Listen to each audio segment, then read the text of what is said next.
ಎಲ್ಲ ಮುಸಲ್ಮಾನರಿಗೂ ಕೂಡ ಜೀವನದಲ್ಲಿ ಒಂದು ಬಾರಿ ಆದರೂ ಹಜ್ಜಿಗೆ ಹೋಗ್ಬೇಕು ಅನ್ನೋದು ಅವರ ಮನಸ್ಸಿನ ಆಸೆ ಪ್ರತಿಯೊಬ್ಬರಿಗೂ ಇರುತ್ತೆ. ಆದರೆ ಎಲ್ಲರಿಗೂ ಅವಕಾಶ ಸಿಗೋದಿಲ್ಲ. ಇಷ್ಟು ಜನಗಳ ಪೈಕಿ ಈ ವರ್ಷ 8635 ಜನಗಳಿಗೆ ಮಾತ್ರ ಹಜ್ ಪವಿತ್ರ ಯಾತ್ರೆ ಮಾಡುವಂತ ಅವಕಾಶ ನಿಮಗೆ ಸಿಕ್ಕಿದೆ. ಹಾಗಾಗಿ ಜೀವನದಲ್ಲಿ ಇದು ಪುಣ್ಯ ಅಂತ ಹೇಳ್ಬೋದು. ಬರೀ 8635 ಈ ವರ್ಷದಲ್ಲಿ ಸಿಕ್ಕಿರುವಂತಹದ್ದು ನಿಮ್ಮೆಲ್ಲರ ಪುಣ್ಯ. ಹಾಗಾಗಿ ಈ ಜೀವನದಲ್ಲಿ ಒಂದು ಬಾರಿ ಆದರೂ ಮಾಡಬೇಕು ಅಂತಕ್ಕಂಥ ಈ ಯಾತ್ರೆ ನಿಮ್ಗೆಲ್ಲರಿಗೂ ಕೂಡ ಚೆನ್ನಾಗಿ ಆಗಲಿ. ನೀವು ಸುಖವಾಗಿ ಹೋಗಿ ನೆಮ್ಮದಿಯಾಗಿ ವಾಪಸ್ ಬರೋ ಥರ ನಿಮ್ಮ ಹಜ್ ಯಾತ್ರೆ ಸುಖಕರವಾಗಿರಲಿ, ಆರಾಮಾಗಿರಲಿ ಅಂತ ನಾನು ತಮಗೆ ಹಾರೈಸ್ತೇನೆ. ಹೋಗಿ ಬರ್ತಕ್ಕಂತಹ ತಾವು ಅಲ್ಲಿ ಪ್ರಾರ್ಥನೆ ಮಾಡಬೇಕು, ದುವಾ ಮಾಡಬೇಕು. आप दुआ कीजिए, हर एक हिंदुस्तानी का तरक्की के लिए दुआ कीजिए. जो भी मजहब का हो, इसमें मजहब का बात नहीं है, हर एक हिंदुस्तानी का तरक्की के लिए. अमन के लिए दुआ कीजिए कि पूरा दुनिया में अमन रहे, सबका बीच में अमन रहे, भाईचारा रहे. दुआ कीजिए हमारा मुल्क का तरक्की के लिए. दुआ कीजिए हमारा रियासत का तरक्की के लिए. दुआ कीजिए हमारा सियासत का तरक्की के लिए. दुआ कीजिए हमारा वजीर के लिए भी. ನಿಮ್ಮೆಲ್ಲರಿಗೂ ಒಳ್ಳೆಯದಾಗಲಿ. ನಿಮ್ಮ ಪ್ರಾರ್ಥನೆ ನಮ್ಮ ದೇಶಕ್ಕೆ ಒಳ್ಳೆಯದಾಗಲಿ, ನಮ್ಮ ರಾಜ್ಯಕ್ಕೆ ಒಳ್ಳೆಯದಾಗಲಿ, ಪ್ರತಿಯೊಬ್ಬ ಭಾರತೀಯನಿಗೂ ಒಳ್ಳೆಯದಾಗಲಿ. ನಿಮ್ಮ ಈ ಪವಿತ್ರ ಯಾತ್ರೆ ಸುಖಕರವಾಗಿರಲಿ, ನಿಮ್ಮ ಜೀವನದ ಆಸೆ ಈಡೇರಲಿ ಅಂತ ನಾನು ತಮಗೆ ಶುಭವನ್ನ ಕೋರ್ತೇನೆ. ನಮಸ್ಕಾರ ಎಲ್ಲರಿಗೂ. हाज़रीन किराम, राज्यसभा में हमारी भरपूर नुमाइंदगी करने वाले और हक और सदाकत के पैगाम को आम करने वाले डॉक्टर सैयद नासिर हुसैन हमारे साथ तशरीफ रखते हैं. हज कमेटी के मेंबर हैं, मैं उसे गुजारिश करता हूं कि हमें खिताब फरमाएं. अस्सलाम वालेकुम रहमतुल्लाहि व बरकातहू. बिस्मिल्लाहिर्रहमानिर्रहीम.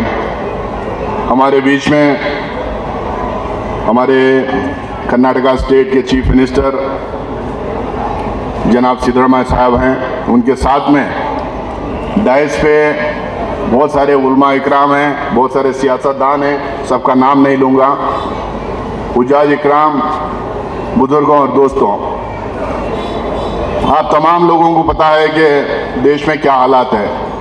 ऐसे टाइम पे आप लोगों को एक मुक़द्दस जगह जाने का मौका मिला है.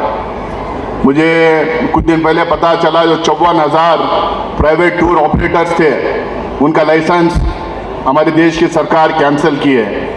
तो ऐसे मौके पे जब सीट्स कम होने के जा रहे हैं, आप लोगों को जो मौका मिल रहा है, इसका मतलब है कि अब देश में जितने 22-25 करोड़ मुसलमान हैं, उसमें सबसे ज़्यादा आप लोग खुशनसीब हैं कि आप लोगों को मौका मिला है. ऐसी जगह जब जा रहे हैं तो मैं आप लोगों से गुजारिश करूंगा कि हमारे देश के लिए आप लोग दुआ करें. अभी कुछ दिन पहले जो कश्मीर में हादसा हुआ, तमाम लोगों को पता है. मैं हमारी पार्टी के तरफ से general secretary incharge Jammu Kashmir का होने के नाते कुछ दिन पहले, मैं 2 दिन पहले गया था वहाँ पे. जो कहानियाँ सुना, जो दहशतगर्दी वहाँ पे हुई, वो टेररिस्ट अटैक में जिस तरह से मजहब पूछ के मारा गया, लेकिन दूसरी तरफ एक और एक किस्सा भी है. हम जितना भी ये टेररिस्ट अटैक को कंडम करें उतना कम है, जितना भी इसकी मजम्मत करें उतना कम है. लेकिन उसके साथ साथ में जो कश्मीर के मुसलमानों ने जो मुजाहरा किया अपने किरदार का, उसको भी हम लोग को याद रखना चाहिए. जो बाइसरान मेडो से लेके नीचे तक 7-7 किलोमीटर अपने कंधों पे, अपने पीठ पे जो जख्मी थे, उनको लेके नीचे आने वाले लोग भी मुसलमान थे. जो घोड़ों पे डाल के उनको नीचे आके लेने वाले, नीचे तक लेके आने वाले भी मुसलमान थे. और जो लोग वहां से, जो टूरिस्ट गाइड थे, जो अपने कंधों पे बिठा के नीचे तक लेके आने वाले भी मुसलमान थे. और 2-2, 3-3 दिन अपने घरों में रख के 2-2 3-3 दिन उनको खाना पीना खिला के उनको सही सलामती फ्लाइटों में बिठा के भेजने वाले भी मुसलमान थे। तो एक तरफ दहशतगर्दी है, उसका हम लोग को किसी भी तरह से कोई भी किसी भी तरह हम उनको कंडम करें वो कम है, उसके साथ में जो मुसलमान वहां पे अपने किरदार का मुजाहरा करे उसको उनकी भी शाबाशी करना हमारी जिम्मेदारी बनती है। इसके साथ में कुछ दिन से हम लोग को वक्फ अमेंडमेंट बिल के बारे में सुनने को मिल रहा है। पूरे देश भर में जगह जगह एहतजाज हो रहा है। हम लोग को कई जगह जाके बात करने का भी मौका मिल रहा है। केंद्र सरकार जिस तरह से एक बिल लेके आई है ये कम्युनिटी को टारगेट करते हुए, और तमाम आप लोगों को उसका पता है। ज्वाइंट पार्लियामेंट्री कमेटी में जो सवाल हम लोगों ने उठाए थे, पार्लियामेंट में जो सवाल हम लोगों ने उठाए थे, लेकिन उनका जवाब इस सरकार के पास या मंत्री के पास या प्रधानमंत्री के पास उसका जवाब नहीं था। जो सवाल हम लोग उठाए थे वही सवाल आज सुप्रीम कोर्ट में चीफ जस्टिस और दूसरे जजेस सरकार से पूछ रहे हैं, आज भी उनके पास जवाब नहीं। तो इसलिए मैं आज तमाम लोगों से गुजारिश करूंगा, जहां पे आप जा रहे हैं, सुना है कि वहां पे सारी दुआएं कबूल होती हैं, आप दुआ कीजिए कि एक अच्छा फैसला हम लोगों के हक में आए, एक अच्छा फैसला वक्फ के हक में आए, एक अच्छा फैसला जो हमारे इतने लाखों के इदारे जो पिछले 600 700 800 साल से बनाए गए जो इदारे हैं उसके हक में एक अच्छा फैसला है। और साथ ही साथ दुआ कीजिए कि हमारे देश में अमन हो, और साथ में जो लोग ये दहशतगर्दी के टाइम पे जो लोग अटैक हुआ था, जो जख्मी हुए थे, उनकी आंख में जो खड़े होकर काम किए, उनके लिए भी आप दुआएं कीजिए। साथ ही साथ आखिर में एक बात कहते हुए अपनी बात खत्म करना चाहता हूं।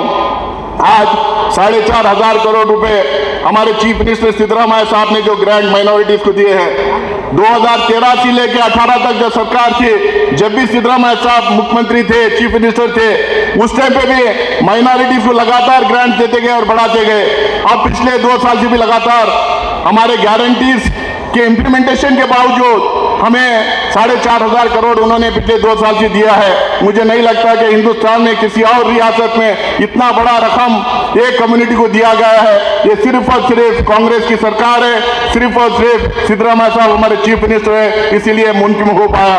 तो आप लोगों से गुजारिश करता हूं, हमारे चीफ मिनिस्टर के हक में, हमारे सारे सियासतदान जो इसके लिए जिम्मेदार हैं उनके हक में, और हमारे पूरे रियासत और देश के हक में आप दुआ कीजिए। बहुत बहुत शुक्रिया। अस्सलाम वालेकुम रहमतुल्लाहि व बरकातहू। ख्वातीन हज़रात, हमारे दरमियान honourable minister for housing, minority welfare और अवकाफ जनाब BZ ज़मीर अहमद खान साहब भी तशरीफ़ रखते हैं। मैं उनसे गुजारिश करता हूं कि अपने खिताब से हमें नवाजें। अस्सलामु अलैकुम रहमतुल्लाहि व बरकातहू। डाइस पे तशरीफ़ फरमाएं।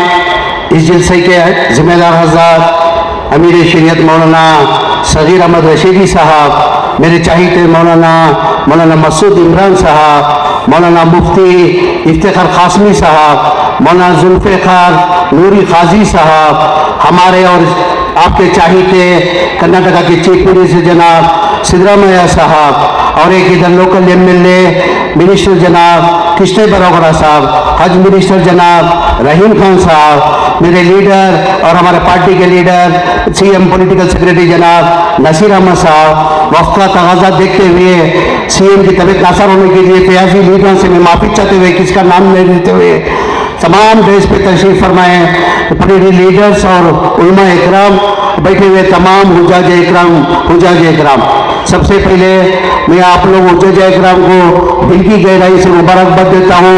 अल्लाह आपका हज आसान फरमाए और कबूल फरमाए। उसके साथ साथ में हमारे कर्नाटका के चीफ मिनिस्टर सिद्धरामैया साहब को भी दिल की गहराई से शुक्र, आपकी तरफ से मेरी तरफ से शुक्रिया अदा करता हूँ। वजह उन्होंने 1 महीना पहले ही मेरे को और नसीर अहमद साहब को हज इनाग्रेशन फंक्शन कब है करके पूछे। हम बोले फलाना डेट है 28 तारीख, अप्रैल 28 तारीख को ये करके हमने 1 महीना पहला सिद्धरामैया साहब ने पूछ के डेट एंट्री किया था, 1 महीना पहले के 28 तारीख को फंक्शन है करके। उनकी तबीयत नासार होने के बावजूद भी आज बेलगाम जाके स्पेशल फ्लाइट करके सिर्फ और सिर्फ हज का प्रोग्राम इनाग्रेशन प्रोग्राम है करके स्पेशल फ्लाइट करके 6 बजे आके मई और नसीर अहमद साहब जाने से पहले तबीयत नासार है, बुखार भी होने के कारण, और डोलो 650 खा के मई और नसीर साहब जाने से पहले हमारे चीफ मिनिस्टर के फंक्शन के लिए आने के लिए तैयार थे। मैं आपकी तरफ से मेरी तरफ से दिल की गहराई से उनका शुक्रिया अदा करता हूँ। ज्यादा बात करते हुए, क्योंकि चीफ मिनिस्टर साहब की तबीयत नासार होने की वजह से मैं ज्यादा ना बात करते हुए मैं सिर्फ मेरी 5 मिनट के लिए मेरी बात को खत्म करता हूँ। आप अच्छी तरह जानते हैं कि पिछली बार जो हज का जो कोटा था उससे ज्यादा एप्लीकेशन थे। इस बार अल्लाह का मैं लाख लाख शुक्रिया अदा करता हूँ। इस बार टोटल हज का एप्लीकेशन 11,007 एप्लीकेशन आए थे। उसके अंदर हज का कोटा दिया गया हमारे को 8,690% कोटा दिया गया था। हज के एप्लीकेशन के हिसाब से जो पैसा जो बढ़ता है उसका ही इंप्लीमेंट होता है। 8,690% जिन्होंने भी पैसा दिया है आज पूरा उनका हज को जाने का अल्लाह मियाँ मौका दिया है। जैसा कि रहीम खान साहब ने बताया है, अल्लाह का घर का दीदार हज की हर एक मुसलमान की एक अरमान रहती कि जिंदगी के अंदर मैं हज करना करके हर एक की मुसलमान की एक अरमान रहती, मगर अल्लाह का जब तक उसका बुलावा आता नहीं कोई भी मैं का अल्लाह जान नहीं सकता। एक छोटी सी मिसाल देखते हुए हैदराबाद के निज़ाम है। हैदराबाद के निज़ाम मक्के और मदीने के लिए अरबों खरबों रुपए ताउन किए, यानी कभी अल्लाह के घर का दीदार करने होता नहीं, अल्लाह जिसको चाहता उसको ही अल्लाह बुलाता। अल्लाह ने आपको आज बुलाया है, उसके साथ में अब अल्लाह ने आप लोग को बुलाया, और उसके साथ में कर्नाटका का जो प्राइवेट जो कोटा होता है, जैसा कि नासिर अहमद साहब ने बताया एमपी में 50,000 हर साल उनका कोटा हुआ करता था। इस बार वो कोटा लेस करके अभी तक फाइनल नहीं हुआ, यानी हर एजेंट को जो है एजेंट के हिसाब से जैसा वो एजेंट होता है, जो बड़ा एजेंट होता है उसको 100 का कोटा दिया जाता था, जो छोटा एजेंट होता है उसको 50 का कोटा जो होता था।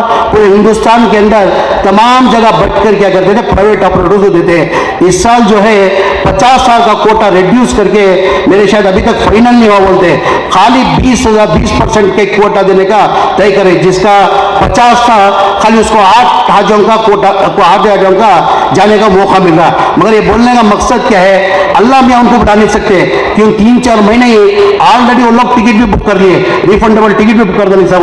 टोटल मेरे ख्याल से कर्नाटका के अंदर प्राइवेट ऑपरेटर की तरफ से 2,000 करोड़ रुपए पेमेंट किया गया है। फ्लाइट्स के अंदर किसने बराबर सबको अच्छी हिंदी आती है, प्राइवेट ऑपरेटर हर साल 50 साल का कोटा दिया जाता था सर। वो देखते हुए वो क्या होता है, सऊदी अरेबिया के अंदर क्या होता है, एडवांस में रूम बुक करना पड़ता था। यानी पूरे हिंदुस्तान की बात करो, पूरे इंडिया की बात करो, कम से कम 2,000 करोड़ रुपए हमारे इंडिया से पेमेंट जाके हर एजेंट उसके हिसाब से उसकी जितना उसका कोटा था वो हिसाब से ऑलरेडी उधर मक्के और मदीने के अंदर रूम भी बुक करा दिया। और रिफंडेबल अनरिफंडेबल टिकट बोलते हैं, जो रिफंडेबल अनरिफंडेबल मतलब क्या होता है, थोड़ा कम चार्जेस में मिलता है, वो ऑलरेडी 50,000 हाजियों के लिए वो टिकट भी एजेंट लोग बुक कर लिए थे।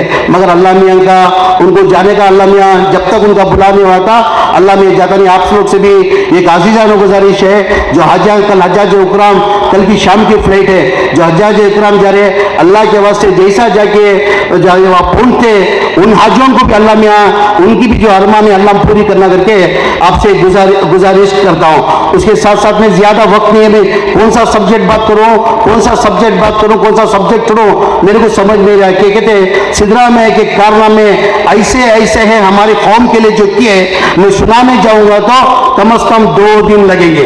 कितने दिन लगेंगे? 2 दिन लगेंगे सिद्धरामैया के कारनामा।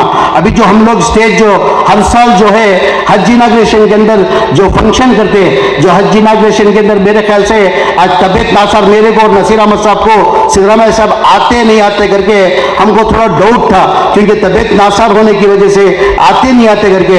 मैं इसके पहले भी बताया, मैं हम आने से पहले सिद्धरामैया साहब ये फंक्शन को जाने के लिए तैयार थे। यानी अल्लाह मियाँ उनको इतनी हमारे ऊपर चाहत देते हुए और अटैचमेंट देने की वजह वो इधर आज प्रोग्राम में है। अल्लाह मियाँ सबको ये प्रोग्राम में मौका नहीं देता।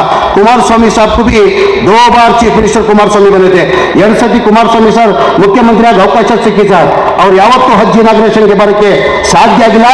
ಏಕಾಏಕಿ ಮುಖ್ಯಮಂತ್ರಿ ಒಬ್ಬನೇ ಸಿದ್ದರಾಮಯ್ಯ ತಬೈತ್ ಆರೋಗ್ಯ ಸರಿ ಇಲ್ಲ ಕಾರಣಕ್ಕೆ ನಮ್ಗಿಂತಾನೆ ಮುಂಚೆ ತಾವು ಬಂದಿಟ್ಟಿದ್ರು ಅಂದ್ರೆ ನಿಮಗೆ ನಿಜವಾಗ್ಲೂ ನೀವು ನಮ್ಮ ಸಮಾಜದ ಬಗ್ಗೆ ಕಾಳಜಿ ಇಟ್ಕೊಂಡಿರೋದು ನಿಮಗೆ ನಿಜವಾಗ್ಲೂ ಕೈ ಜೋಡಿಸಿ ಧನ್ಯವಾದ ನಮ್ಮ ಸಮಾಜದಿಂದ ನಾನು ಕೊಡೋಕೆ ಬಯಸ್ತಾ ಇದ್ದಾರೆ। Really handsome sir. यानी एक कारनामे में सिद्धरामैया साहब के यानी कुमार स्वामी को आने का मौका नहीं मिला था। उसके साथ साथ में ये फंक्शन के अंदर हर साल हम लोग क्या करते हैं, ये फंक्शन के वास्ते लाखों रुपए खर्चा करके ये साल में एक बार फंक्शन करने के लिए हम फंक्शन करते हैं। पिछली बार जब सिद्धरामैया साहब आए थे, ये हर शाम तुम फंक्शन करते, उसके लिए कितना खर्चा आता बोले, हम 60 से 70 हजार रुपए खर्चा आता बोले, तो नहीं उसको एक बार बजट में लेके आते, मैं अप्रूव करता हूँ करके एक बार ये परमानेंट स्ट्रक्चर बनाने के लिए 10 करोड़ रुपए सैंक्शन करके, कहते 10 करोड़ रुपए सैंक्शन करे, परमानेंट सैंक्शन करना करके। जब पिछली हुकूमत थी, सिद्धरामैया साहब जो मुख्यमंत्री थे, 2-4 डिवीजन के अंदर हज हाउस बनना करके डिसाइड किए थे, उसके अंदर मंगलूर के अंदर एक हज घर बनना करके डिसाइड किए थे, और गुलबर्गा के अंदर हज घर बनना करके डिसाइड करके वो टाइम पे 2016 के अंदर ही 10 करोड़ रुपए रिजर्व करे थे। बाद में 2018 के अंदर हमारी गवर्नमेंट चली गई, BJP Janata Dal coalition government आई थी, बाद में बीजेपी हुकूमत आ गई, उसके अंदर तामीर नहीं हुआ था।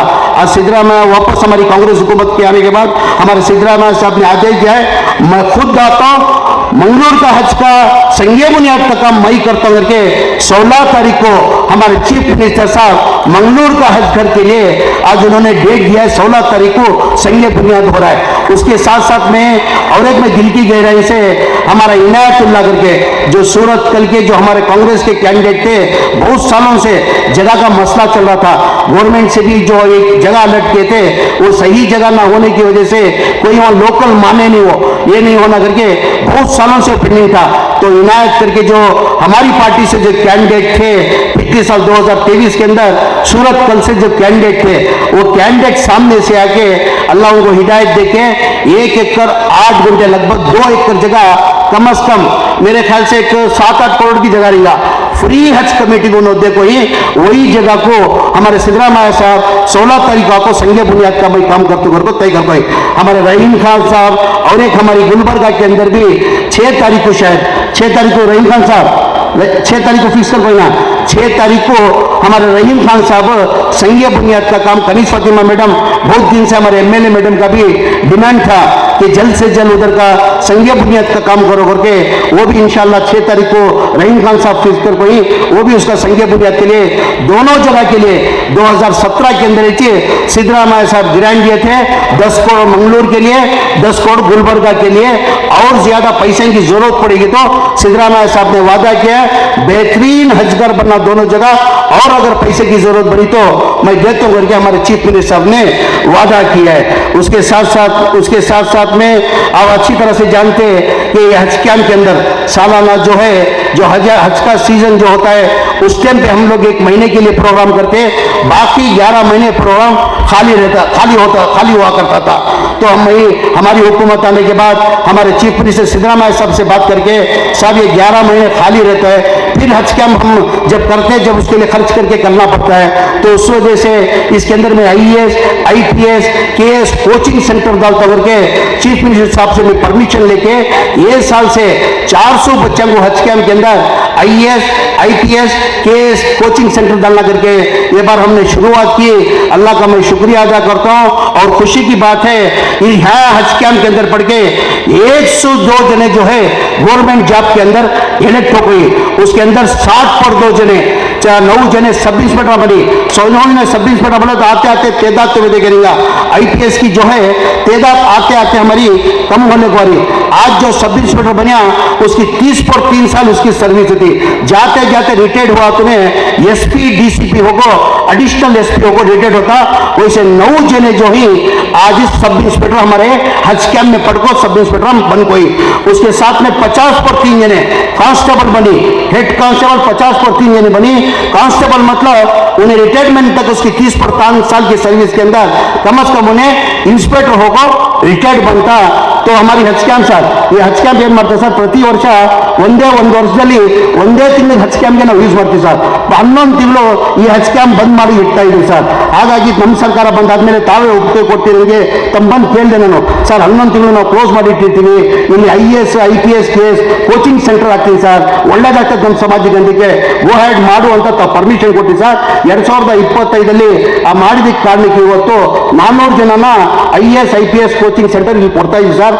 ಅದರಲ್ಲಿ ಖುಷಿ ಅಂತಂದಿದ್ರೆ ನನಗೆ 107 ಜನ ಗೌರ್ಮೆಂಟ್ ಡಿಪಾರ್ಟ್ಮೆಂಟ್ ಅಲ್ಲಿ ಆಯ್ಕೆ ಆಗಿದ್ದಾರೆ ಸರ್. ಅದರಲ್ಲಿ 69 ಜನ ಪೊಲೀಸ್ ಡಿಪಾರ್ಟ್ಮೆಂಟ್ ಅಲ್ಲಿ, 53 ಜನ ಹೆಡ್ ಕಾನ್ಸ್ಟೇಬಲ್ಗಳಾಗಿದ್ದಾರೆ, 9 ಜನ ಸಬ್ ಇನ್ಸ್ಪೆಕ್ಟರ್ ಆಗಿದ್ದಾರೆ, 5 ಜನ ರೆವಿನ್ಯೂ ಡಿಪಾರ್ಟ್ಮೆಂಟ್ ಅಲ್ಲಿ, ಕೃಷ್ಣಬಾರೇಗೌಡ ಡಿಪಾರ್ಟ್ಮೆಂಟ್ ಅಲ್ಲಿ ಆಯ್ಕೆ ಆಗಿದ್ದಾರೆ. ಅಂದ್ರೆ 107 ಜನ ಇಲ್ಲಿಂದ ಆಯ್ಕೆ ಆಗಿದ್ದಾರೆ.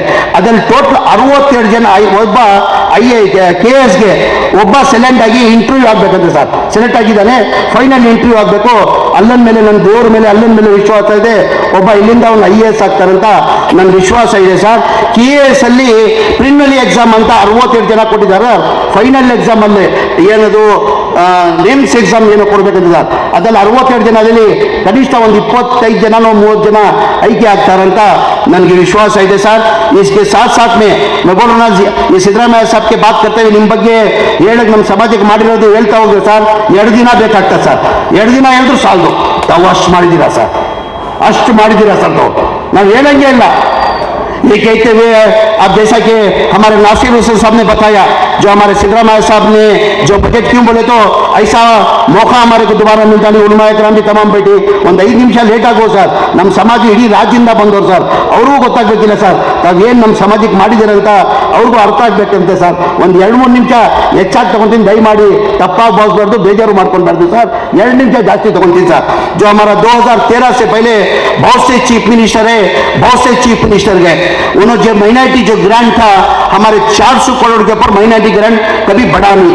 कभी भी हमारा जो माइनॉरिटी का जो बजट होता था, कोई भी चीफ मिनिस्टर दो 30 करोड़ 40 करोड़ बढ़ाते बढ़ाते 400 करोड़ को लेके, जब सिद्धरामಯ್ಯ साहब पहली बार जब चीफ मिनिस्टर बने 2013 के अंदर, वो बजट को कितना करना, डबल करे तो 800 करोड़ रुपए, 3 गुना करे तो कितना होता 1200 करोड़ रुपए. तो सिद्धरामಯ್ಯ साहब हमारी कौम के ऊपर चाह करते हुए मुसलमानों को नाइंसाफी हो रही, उनको हक देना अगर को 3200 करोड़ रुपए बजट करे. कितना 400 करोड़ से 3200 करोड़ रुपए बजट करे. उसके बाद कोलिशन गवर्नमेंट है, कोलिशन गवर्नमेंट के अंदर 30 पर 9 सीटें जीतने के बावजूद भी हमें बीजेपी को दूर रखना कर को, हमें अनकंडीशनल सपोर्ट कर को कुमार स्वामी साहब को चीफ मिनिस्टर बने, अनकंडीशनल चीफ मिनिस्टर बने. जब हम ना हमारी सपोर्ट लेको, जब कुमार स्वामी साहब चीफ मिनिस्टर बने, हम ना मालूम हुआ कि जो सिद्धरामಯ್ಯ साहब जो बजट दिए थे, वो बजट को इन्हें कम करने वाले ही को मालूम होने के बाद हमें तमाम मुस्लिम फाइट लीडर पूरे जाको मिलको जाको कुमार स्वामी साहब के साथ बात करें. सब ये मुश्किल से हमारे सिद्धरामಯ್ಯ साहब हमने ग्रांट देखो, ये मेहरबानी से हम ना तुम्हें बड़े नहीं तो परवानी, ये ग्रांट हम ना कम नहीं करना कर को जाको कुमार स्वामी साहब को पूछे. कुमार स्वामी साहब इन्होंने नहीं करता कर को बोल को, जब बजट प्रेजेंट करे 1250 कर को 1800 करोड़ को लगा को बजट ठहरा कर वाले कितने का 1800 करोड़ को उन्होंने रास्ता कौन दिखाया, जनता दल ने कुमार स्वामी दिखाने की वजह से बाद में बीजेपी हुकूमत है 4 साल बीजेपी हुकूमत के अंदर 850 करोड़ को लगा को ठहरा कर दे. अल्लाह का फजलो करम है, दोबारा हमारी आपकी दुआओं की नतीजा और आपकी कोशिश जद्दोजहद की वजह से दोबारा हमारी कांग्रेस हुकूमत आने के बाद, दोबारा चीफ मिनिस्टर सिद्धरामಯ್ಯ बनने के बाद पहला एक गारंटी जो 5 गारंटी जो तुम्हें अच्छी तरह से जाती, आज 5 गारंटी के अंदर कम से कम लगभग सालाना जो है 60,000 करोड़ रुपए खर्च होता. 60,000 के अंदर उसके अंदर माइनॉरिटी जो हमारे मुसलमान हुई कम से कम 14,000 से 15,000 करोड़ का उसका लाभ होता. किसने बराबर है ಈ ಗ್ಯಾರಂಟಿ ಗಳಿಂದ ಬರೇ ಬೇರೆ ಸಮಾಜಕ್ಕಿಲ್ಲ, ನಮ್ಮ ಮುಸ್ಲಿಂ ಸಮಾಜಕ್ಕೆ 60,000 ಕೋಟಿದಲ್ಲಿ ಕನಿಷ್ಠ 13,000 ಇಂದ 14,000 ಕೋಟಿ ನಮ್ಮ ಸಮಾಜಕ್ಕೂ ಲಾಭ ಆಗ್ತಾ ಇದೆ ಸರ್. ಅದರಲ್ಲೂ उसके बावजूद भी सिद्धरामಯ್ಯ साहब के करे ये मुसलमानों को नाइंसाफी कर को पहला बजट 2023 में आने के बाद 3,200 करोड़ रुपए बजट करे. उन्होंने वादा करे थे अगर हमारी हुकूमत है तो मैं 5 साल के अंदर 10,000 करोड़ करते हुए को अभी हाल ही के बजट के अंदर 3,200 करोड़ से लेकर 4,500 करोड़ रुपए बजट करे. आज तक नहीं हिंदुस्तान के अंदर कोई स्टेट के अंदर नहीं, हिंदुस्तान के अंदर नहीं, सेंट्रल गवर्नमेंट का बजट 3,600 करोड़ रुपए, हमारा कर्नाटक का सिद्धरामಯ್ಯ का बजट 4,500 करोड़. केंद्र बजट ಎಷ್ಟಿದೆ ಗೊತ್ತಿದೆ ಕೃಷ್ಣ ಬರಬಡೆ ಇಡೀ ದೇಶಕ್ಕೆ ಸೆಂಟ್ರಲ್ ಗವರ್ನಮೆಂಟ್ ಬಜೆಟ್ ಎಷ್ಟು ಹೇಳಿ ಮೈನಾರಿಟಿಗೆ 3,600 ಕೋಟಿ. ಬರೇ ಒಂದೇ ನಮ್ಮ ರಾಜ್ಯದಲ್ಲಿ, ಬೇರೆ ಯಾವ ರಾಜ್ಯದಲ್ಲೂ ಇಲ್ಲ sir. only one in Karnataka because of Siddaramaiah G 4,000 ಕೋಟಿ ಕೊಟ್ಟಿದ್ದೀರಾ ಸರ್. 4,000 ಕೋಟಿ ಕೊಟ್ಟಿದ್ದೀರಾ ಸರ್. ಯಾವ ರಾಜ್ಯದಲ್ಲೂ ಇಲ್ಲ ಸರ್, ಯಾವ ರಾಜ್ಯದಲ್ಲೂ ಇಲ್ಲ ಸರ್. ये 4,500 जो करोड़ दिए, मैं एक 2 मिनट के अंदर मेरी खत्म करता हूँ। साहब की तबियत नासार होने की तरफ से मेरे तरफ भी उनकी नजर है, मेरे तरफ उनकी नजर हटती नहीं। 4,500 करोड़ के अंदर हमें नसीर अहमद साहब, जब्बार साहब, सलीम अहमद साहब, रिजवान, हारिस भाई, तमाम भाई को कभी भी हमें क्या डिस्कस करती, ये सही है बजट जो सिद्धरामैया साहब दी उसे सही इस्तेमाल होना, सही कहाँ इस्तेमाल होना, सही इस्तेमाल होना तो तालीम के अंदर हमें बहुत पीछे ही क्या तो कर दो, तालीम के अंदर हमारे आदमी आ गया ना कर को हमें तालीम के वास्ते खर्च कर को कम से कम 4,500 के अंदर 2,500 करोड़ ओनली फॉर एजुकेशन में ಖರ್ಚು करना कर तय कर कोई ಇಷ್ಟ ಬೇರೆ ಕೊಡ್ರೆ ನಾವೇನ್ ಮಾಡಿದ್ವಿ, ನಾವೆಲ್ಲ ಮುಖಂಡರುಗಳು ಲೀಡರ್ಗಳು ಮಾತಾಡ್ಬಿಟ್ಟು ಏನ್ ಇವತ್ತು ಮನೆ ಮುಖ್ಯಮಂತ್ರಿಗಳು 4,500 ಸಾವಿರ ಕೊಟ್ಟಿದ್ದಾರೆ. ಎಜುಕೇಶನ್ ಅಲ್ಲಿ ಬಹಳ ಹಿಂದೆ ಇದೀವಿ ಸರ್, ನಾವು ಮುಸಲ್ಮಾನ್ ಸಮಾಜ ಬಹಳ ಹಿಂದೆ ಇದೀವಿ. ಎಜುಕೇಶನ್ ಇಲ್ಲ ಅಂದ್ರೆ ನಾವು ಏನು ಮಾಡಕ್ ಸಾಧ್ಯ ಆಗಲ್ಲ. ಅವ್ರ ಎಜುಕೇಶನ್ ಅಲ್ಲಿ ಮುಂದೆ ಬರ್ಬೇಕಂತ ಹೇಳ್ಬಿಟ್ಟು ನಾವೇನ್ ಮಾಡ್ತೀವಿ, 2,500 ಕೋಟಿ ओनली बिकॉज ऑफ एजुकेशन ಅಂತ ಕೊಡ್ತಾ ಈ तालीम के वास्ते करको खर्च करें. जैसा हमारी हुकूमत आने के बाद सिद्धरामैया साहब की 2023 के अंदर चीफ मिनिस्टर के बाद अल्लाह मियां मंजे मौका देने के बाद आज देख रही है में माइनॉरिटी जो स्कूल्स है, हमारे माइनॉरिटी स्कूल्स की जो स्ट्रेंथ जो थी 1,02,000 की स्ट्रेंथ थी, अब आपको 2 साल के अंदर हमारी स्ट्रेंथ 2,20,000 होगा. ನಮ್ಮ ಸ್ಟ್ರೆಂತ್ ಇದ್ದೀವಿ ಸರ್ 2023 ಮುಂಚೆ 1 ಲಕ್ಷ ಆಲ್ ಓವರ್ ಕರ್ನಾಟಕದಲ್ಲಿ ಇದ್ದಿದ್ದು 1,02,000 ಸರ್. ಈಗ 1.5 ವರ್ಷದಲ್ಲಿ ನಮ್ಮ ಸ್ಟ್ರೆಂತ್ ಬಂದು 2,20,000 ಆಗಿದೆ ಸರ್. ಅಂದ್ರೆ ನಾವು ಜಾಸ್ತಿ ಆದ್ಯತೆ ನಾವು एजुकेशन ಅಲ್ಲಿ ಕೊಡ್ತಾ ಇದ್ದೀವಿ. ಹಾಗಾಗಿ ज़्यादा बात करते हुए एक दुआ की दरखास्त करते हुए आज किस माहौल से हमें किस हालत से हमें गुजरे तुम्हें अच्छी तरह से जानते हुए गुजारा नहीं करता. अल्लाह के पास जब जब तुम्हें काबा देखती, जो भी तुम्हारी दुआ है, तुम्हारी पर्सनल तुम्हें दुआ मांगने को काबा देखने के बाद अल्लाह मियां जो भी दुआ तुम्हें मांगती अल्लाह कबूल का कर को हमने सब उसका यकीना और यकीन हमना. तो तुम्हारे हज्जाज इकराम से एक आजीजाना गुजारिश करते हुए जैसा काबा को तुम्हें देखती, काबे को देखने के बाद तुम ना तुम्हारे खानदान को तुम्हारे पूरे तुम्हारी फैमिली को पूछने के बाद हिंदुस्तान के वास्ते खास कर पूछना, यानी अमन के वास्ते खास कर पूछना कि मुसलमान, हिंदू, मुसलमान, सिख, ईसाई पूरे चाहत से रहना और खास कर हमारे ऊपर सिद्धरामैया साहब का साया रहना, खासकर उनके वास्ते दुआ करना. ऐसे सीटर एक चीफ मिनिस्टर है तो मैं छोड़ो नसीर साहब छोड़ो, दूसरे छोड़ो, एक हमारा कर्नाटका के अंदर ऐसा ना रहे पर हमने चीफ मिनिस्टर मिला तो मुसलमानों को कोई भी तकलीफ नहीं आती. ये कहते हुए दोबारा हज्जाज इकराम को मुबारकबाद देते हुए खासकर ये हज कैंप सक्सीड होने का मुझे मैं हमारे चीफ मिनिस्टर साहब को बाजू बैठ को बोलता था, सर ಈ ಹಜ್ ಕ್ಯಾಂಪ್ ಸಕ್ಸೀಡ್ ಆಗ್ತಿರೋದು ಕಾರಣ ಅಂದ್ರೆ ಯಾರು ಮಂತ್ರಿಯಿಂದ ಇಲ್ಲ, ಸರ್ಕಾರದಿಂದ ಇಲ್ಲ, ಇದು ಬಿಕಾಸ್ ಆಫ್ ಓನ್ಲಿ ವಾಲಂಟಿಯರ್ಸ್ ಇಂದ ಅಂತ ಸಾರು ಹೇಳ್ತಾ ಇದ್ದೆ ನಾನು. ಈ ಹಜ್ ಕ್ಯಾಂಪ್ ಕೃಷ್ಣ ಬೈರೇಗೌಡ್ರೆ, ಈ ಹಜ್ ಕ್ಯಾಂಪ್ ಸಕ್ಸೀಡ್ ಆಗ್ತದಿಲ್ಲ ಸರ್. ಈ 15-16 ದಿನ ಏನು ಹಜ್ ಕ್ಯಾಂಪ್ ನಡೀತಾ ಇದೆ ಯಾವ ಸರ್ಕಾರದಿಂದನೂ ಇಲ್ಲ, ಯಾವ ಮಂತ್ರಿಯಿಂದನೂ ನನ್ನಿಂದನೂ ಇಲ್ಲ, ರಹೀಂ ಖಾನ್ ಇಂದನೂ ಇಲ್ಲ ಸರ್. ಈ 1,500 ವಾಲಂಟಿಯರ್ಸ್ ಕೊಟ್ಟಿದ್ದಾರೆ ಸರ್. ಆ ವಾಲಂಟಿಯರ್ಸ್ ಇಂದಾನೆ ಈ ಹಜ್ ಕ್ಯಾಂಪ್ ಸಕ್ಸೀಡ್ ಆಗೋದು. ಏನಂದ್ರೆ ಎಲ್ಲ ಮಿಡಿಲ್ ಕ್ಲಾಸ್ ಸರ್, ಅದು ತಿಂಗಳ ಸಂಬಳ ಬರೋದಲ್ಲೇ ಅವ್ರು ಜೀವನ ನಡೀಬೇಕು. ಅದಕ್ಕೆ ತ್ಯಾಗ ಮಾಡಿ ನಮ್ತ ಒಂದು ಪೈಸಾ ತಗೊಳ್ಳಲ್ಲ ಸರ್, ಒಂದು ಟೀನು ನಮ್ಗೆ ಕೊಡಿಲ್ಲ ಸರ್. ಅವ್ರು ಬಂದು ಇಲ್ಲಿ ಸೇವೆ ಮಾಡ್ತಾರೆ ಸರ್. ಆ ಕಾರಣಕ್ಕೆ हज कैंप जो है जो सक्सीड होता है, जैसे नसीर अहमद साहब को मैं ऑलमोस्ट साहब इन्होंने सब एक ही दिया, अल्लाह हाजिया की खिदमत करको अल्लाह का घर बहुत से दिन देखे नहीं थे साहब.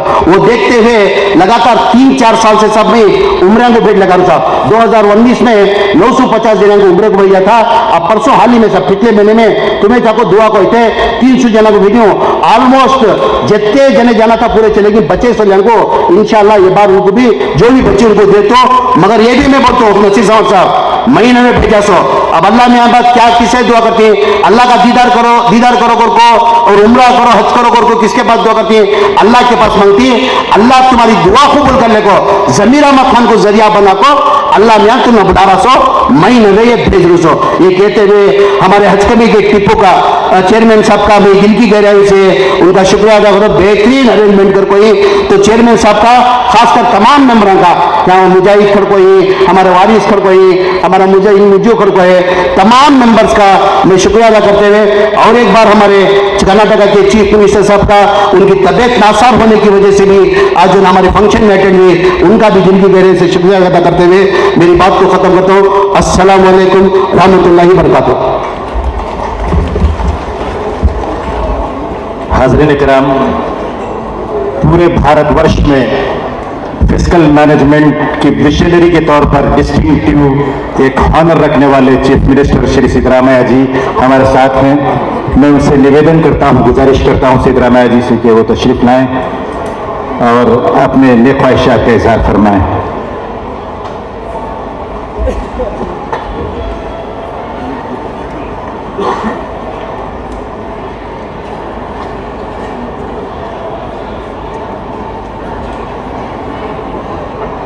ಈ ಕಾರ್ಯಕ್ರಮದಲ್ಲಿ ಭಾಗವಹಿಸಿರ್ತಕ್ಕಂಥ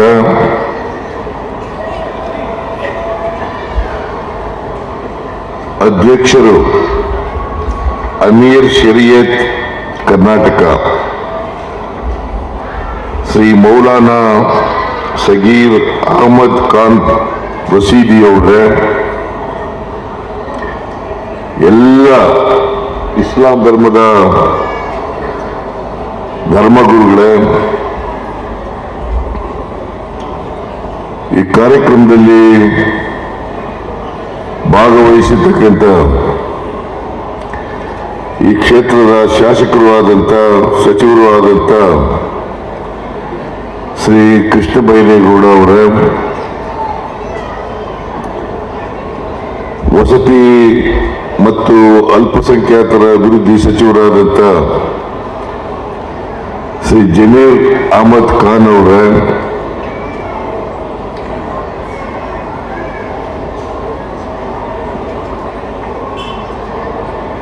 ಪೌರಾಡಳಿತ ಮತ್ತು ಹಜ್ ಖಾತೆಯ ಸಚಿವರಾದಂಥ ಶ್ರೀ ರಹೀಂ ಖಾನ್ ಅವರೇ, ಮುಖ್ಯಮಂತ್ರಿಗಳ ರಾಜಕೀಯ ಕಾರ್ಯದರ್ಶಿಗಳಾದಂಥ ನಸೀರ್ ಅಹಮದ್ ಅವರೇ,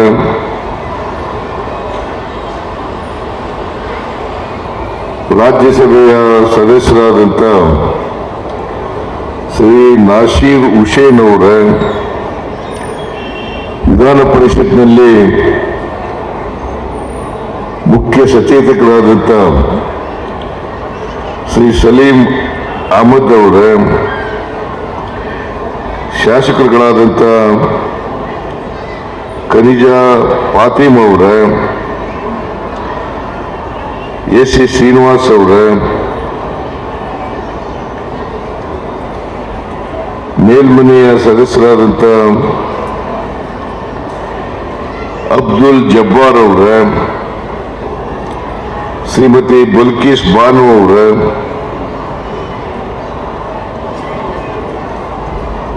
ಹಜ್ ಸಮಿತಿಯ ಅಧ್ಯಕ್ಷರಾದಂಥ ಟಿಪ್ಪು ಅವರೇ,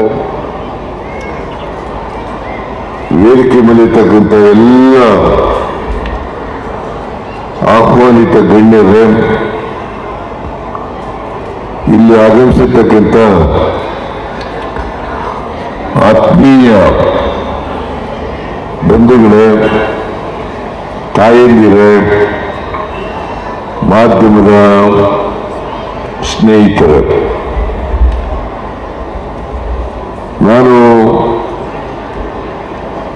ಈ ಹಜ್ ಯಾತ್ರೆಗೆ ಬೀಳ್ಕೊಡ್ತಕ್ಕಂಥ ಕಾರ್ಯಕ್ರಮದಲ್ಲಿ ಬಹಳ ಸಾರಿ ಭಾಗವಹಿಸಿದ್ದೇನೆ.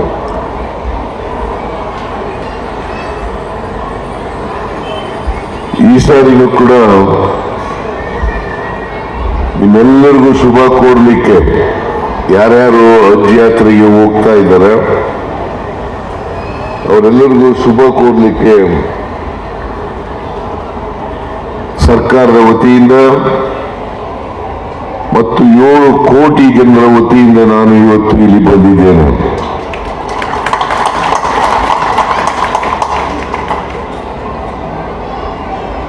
ಈ ವರ್ಷ ಸುಮಾರು 8,635 ಜನ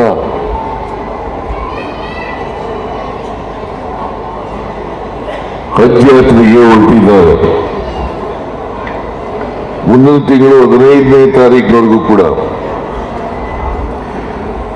ಸುಮಾರು 27 ವಿಮಾನಗಳಲ್ಲಿ ಪ್ರಯಾಣವನ್ನ ಮಾಡ್ತಾ ಇದ್ದಾರೆ.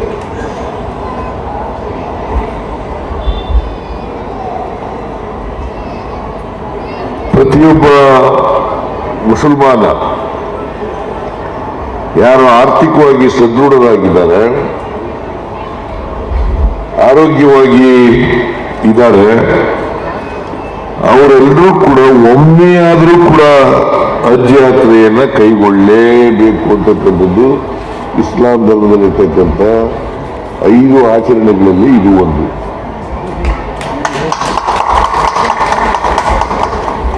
कन्नड़ मालूम कन्नड़ मालूम नहीं है, थोड़ा थोड़ा आता है.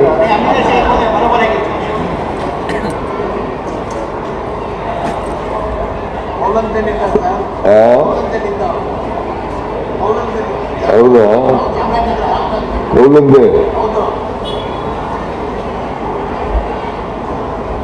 ಚಾಮರಾಜನಗರ ಜಿಲ್ಲೆ ನಂಜನಗೂಡು ತಾಲೂಕು. ಆದ್ರೆ ಕನ್ನಡ ಗೊತ್ತಾಗ್ತದೆ ಅಂತ ಅನ್ಕೊಂಡಿದ್ದೀನಿ ನಾನು. ಕೌಲಂದಲ್ಲಿರೋ ಎಲ್ಲ ಮುಸಲ್ಮಾನರಿಗೂ ಕನ್ನಡ ಬರ್ತದೆ. ಇತ್ತೀಚಿನ ಮುಸಲ್ಮಾನರೆಲ್ಲರಿಗೂ ಕನ್ನಡ ಗೊತ್ತಿದೆ. ಕನ್ನಡ ಶಾಲೆಗಳಲ್ಲಿ ಓದ್ತಾರೆ. ಈಗ ಹಳ್ಳಿನಲ್ಲಿ ಇರ್ತಕ್ಕಂಥ ಮುಸಲ್ಮಾನರು ಕನ್ನಡದಲ್ಲಿ ಓದ್ತಾರೆ, ಕನ್ನಡವನ್ನು ಓದ್ತಾರೆ. ಸೊ ಹಾಗಾಗಿ ಬಹಳ ಜನರಿಗೆ ಕನ್ನಡ ಗೊತ್ತಿದೆ. ನಾನು ಈ ಸಂದರ್ಭದಲ್ಲಿ ಯಾರ್ಯಾರು ಹಜ್ ಯಾತ್ರೆಗೆ ಹೋಗ್ತಾರೆ ಅವರೆಲ್ಲರೂ ಕೂಡ ಅವರ ಪ್ರಯಾಣ ಸುಖಕರವಾಗಿರಲಿ, ಅವರು ಆರೋಗ್ಯವಂತರಾಗಿ ವಾಪಸ್ ಬರಲಿ, ಅಲ್ಲಿ ಮೆಕ್ಕಾದಲ್ಲಿ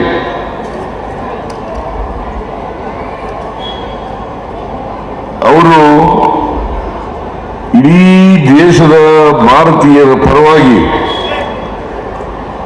ಪ್ರಾರ್ಥನೆಯನ್ನು ಮಾಡಬೇಕು ಅಂತಕ್ಕಂಥದ್ದು ನನ್ನ ಕೋರಿಕೆ. 7 ಕೋಟಿ ಕನ್ನಡಿಗರ ಪರವಾಗಿ ಪ್ರಾರ್ಥನೆಯನ್ನು ಮಾಡಬೇಕು ಅಂತಕ್ಕಂಥದ್ದು ನನ್ನ ಮನವಿ ಅಂತಕ್ಕಂಥ ಮಾತುಗಳನ್ನು ಈ ಸಂದರ್ಭದಲ್ಲಿ ಹೇಳಲಿಕ್ಕೆ ಬಯಸ್ತಾ ಇದ್ದೇನೆ. ನಮ್ಮ ಸರ್ಕಾರ ಯಾರನ್ನೋ ಓಲೈಸಲಿಕ್ಕೋಸ್ಕರವಾಗಿ ಯಾವ ಕಾರ್ಯಕ್ರಮವನ್ನು ಕೂಡ ಮಾಡಲ್ಲ. ಯಾರನ್ನು ಓಲೈಸಲಿಕ್ಕೋಸ್ಕರವಾಗಿ ಯಾವುದೋ ಒಂದು ಧರ್ಮದ ಜನರನ್ನ, ಒಂದು ವರ್ಗದ ಜನರನ್ನ ಓಲೈಸಲಿಕ್ಕೋಸ್ಕರವಾಗಿ ಯಾವ ಕಾರ್ಯಕ್ರಮವನ್ನು ಮಾಡಲ್ಲ. ನಾವು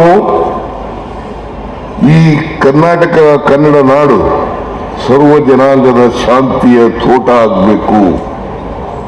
ಕುವೆಂಪು ಅವರು ಹೇಳಿರ್ತಕ್ಕಂಥದ್ದು. ನಮ್ಮ ದೇಶದಲ್ಲಿ ಅನೇಕ ಜಾತಿಗಳಿದ್ದಾವೆ, ಅನೇಕ ಧರ್ಮಗಳಿದ್ದಾವೆ, ಅನೇಕ ಭಾಷೆಗಳಿದ್ದಾವೆ, ಅನೇಕ ಸಂಸ್ಕೃತಿಗಳಿದ್ದಾವೆ. ನಾವು ಯಾವ್ಯಾವುದೇ ಧರ್ಮಕ್ಕೆ ಸೇರಿರ್ಬೋದು, ಯಾವುದೇ ಜಾತಿಗೆ ಸೇರಿರ್ಬೋದು, ಆದರೆ ಮೂಲತಃ ನಾವೆಲ್ಲರೂ ಕೂಡ ಮಾನವರು, ಮನುಷ್ಯರು ಅಂತಕ್ಕಂಥದ್ದನ್ನು ತಿಳ್ಕೋಬೇಕಾಗುತ್ತೆ. ಆದ್ರಿಂದ ನಾವೆಲ್ಲ ಮಾನವರಾಗಿರ್ಬೇಕು, ಮೃಗಗಳಂತೆ ಇರಬಾರದು. ಯಾವ ಧರ್ಮನೂ ಕೂಡ ಮಾನವರಾಗಿ ಇರಿ ಅಂತ ಹೇಳ್ತದೆ ಹೊರತು ಮೃಗಗಳಾಗಿ ಇರಿ ಅಂತ ಯಾವ ಧರ್ಮನೂ ಹೇಳಲಿಕ್ಕೆ ಸಾಧ್ಯ ಇಲ್ಲ. ಅದು ಇಸ್ಲಾಂ ಧರ್ಮ ಇರ್ಬೋದು, ಹಿಂದೂ ಧರ್ಮ ಇರ್ಬೋದು, ಕ್ರಿಶ್ಚಿಯನ್ ಧರ್ಮ ಇರ್ಬೋದು, ಬೌದ್ಧ ಧರ್ಮ ಇರ್ಬೋದು, ಜೈನ ಧರ್ಮ ಇರ್ಬೋದು, ಅಥವಾ ಪಂಜಾಬ್ ಧರ್ಮ ಇರ್ಬೋದು, ಸಿಖ್ ಧರ್ಮ ಇರ್ಬೋದು. ಯಾವುದೇ ಧರ್ಮನೂ ಕೂಡ ಮನುಷ್ಯತ್ವವನ್ನು ಬೋಧಿಸ್ತಾರೆ ಹೊರತು ಅಮಾನುಷವಾದಂಥ ಅಮಾನವೀಯವಾದಂಥ ವಿಚಾರಗಳನ್ನ ಎಲ್ಲೂ ಕೂಡ ಹೇಳಲ್ಲ. ಇದನ್ನ ಪ್ರತಿಯೊಬ್ಬರು ಕೂಡ ಅರ್ಥ ಮಾಡ್ಕೋಬೇಕಾಗ್ತದೆ. ಅದಕ್ಕೋಸ್ಕರ ನೀವೆಲ್ಲರೂ ಕೂಡ ದುವಾ ಮಾಡಬೇಕಾಗಿರ್ತಕ್ಕಂಥದ್ದು, ನಾವೆಲ್ಲ ಮನುಷ್ಯರಾಗಿರೋಣಪ್ಪ, ಮನುಷ್ಯ ಸಮಾಜ ನಿರ್ಮಾಣ ಮಾಡಲಿಕ್ಕೆ ಪ್ರಯತ್ನ ಮಾಡೋಣ. ಒಬ್ರೊಬ್ಬರನ್ನ ಪ್ರೀತಿಸ್ತಕ್ಕಂಥದ್ದನ್ನ ಮಾಡಬೇಕು, ಒಬ್ರೊಬ್ಬರಿಗೆ ಗೌರವಿಸ್ತಕ್ಕಂಥ ಕೆಲಸವನ್ನು ಮಾಡಬೇಕು. ದ್ವೇಷ, ಅಸೂಯೆ ಇದರಿಂದ ಏನನ್ನೂ ಕೂಡ ಸಾಧನೆ ಮಾಡಲಿಕ್ಕೆ ಸಾಧ್ಯ ಇಲ್ಲ. ನಾವು ಸಮ ಸಮಾಜವನ್ನು ನಿರ್ಮಾಣ ಮಾಡಬೇಕಾದ್ರೆ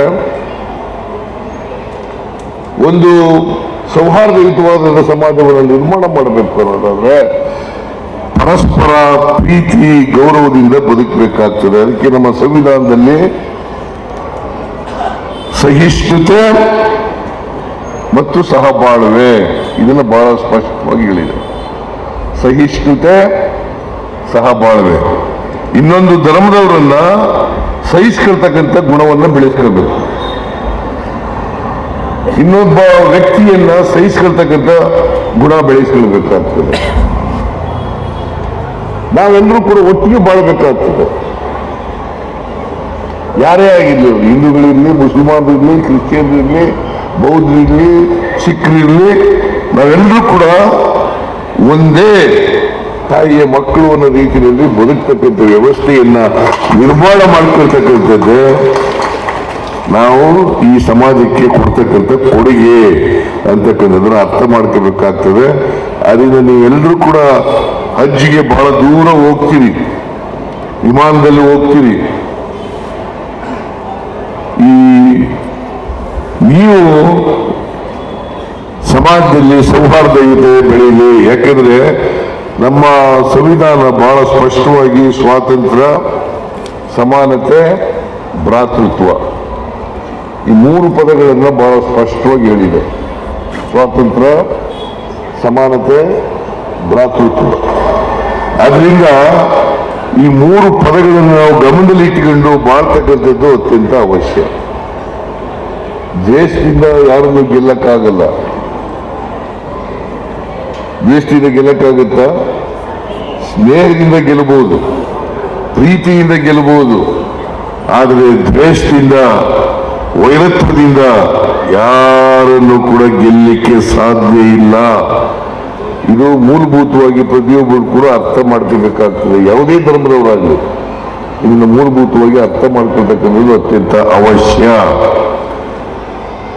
ಇದನ್ನು ನಾವು ಅರ್ಥ ಮಾಡ್ಕೋಬೇಕು ಅಂತಕ್ಕಂಥದ್ದು ನಾನು ಹೇಳಲಿಕ್ಕೆ ಬಯಸ್ತಾ ಇದ್ದೇನೆ. ನಾನು ಸರ್ಕಾರದ ಮುಖ್ಯಸ್ಥನಾಗಿ ಯಾವುದೋ ಒಂದು ಧರ್ಮದವರನ್ನು ಓಲೈಸಲಿಕ್ಕೆ ಅಥವಾ ಅವರ ಅಭಿವೃದ್ಧಿಗೆ ಕೆಲಸ ಮಾಡತಕ್ಕಂಥದ್ದಲ್ಲ. ಈ ಸಮಾಜದಲ್ಲಿ ಇರ್ತಕ್ಕಂಥ ಎಲ್ಲ ಬಡವರು ಯಾವುದೇ ಧರ್ಮಕ್ಕೆ ಸೇರಿರಲಿ, ಯಾವ ಜಾತಿಗೆ ಸೇರಿರಲಿ, ಯಾವ ಜಾತಿಗಳ ಸೇರಿರಲಿ, ಎಲ್ಲರೂ ಕೂಡ ಸಮಾನ ಅವಕಾಶಗಳಿಂದ ಬದುಕಬೇಕು, ಸಮಾನವಾಗಿ ಬದುಕಬೇಕು. ಈಗ ನಾವು ಸ್ವಾತಂತ್ರ್ಯ ಬಂದ ಮೇಲೆ ಪಾರ್ಟಿಷನ್ ಆಯಿತು. ನಮ್ಮಲ್ಲಿ ಭಾರತದಲ್ಲಿ ಕೆಲವು ಮುಸಲ್ಮಾನರು ಉಳ್ಕೊಂಡ್ರು, ಅವರೆಲ್ಲ ಭಾರತೀಯರು. ನಾವೆಲ್ಲ ಭಾರತೀಯರು. ನಾವು ಭಾರತೀಯರ ಇರಬೇಕು ಹೊರತು ಬೇರೊಂದು ಯೋಚನೆ ಮಾಡ್ತಕ್ಕಂಥ ಕೆಲಸವನ್ನು ಮಾಡಬಾರದು. ಮುಸಲ್ಮಾನರು ಕೂಡ ನಮ್ಮ ಅಣ್ಣ ತಮ್ಮಂದಿರು ಅಂತಕ್ಕಂಥ ಭಾವನೆಯನ್ನು ಬೆಳೆಸಿರ್ತಕ್ಕಂಥದ್ದು ಅತ್ಯಂತ ಅವಶ್ಯ.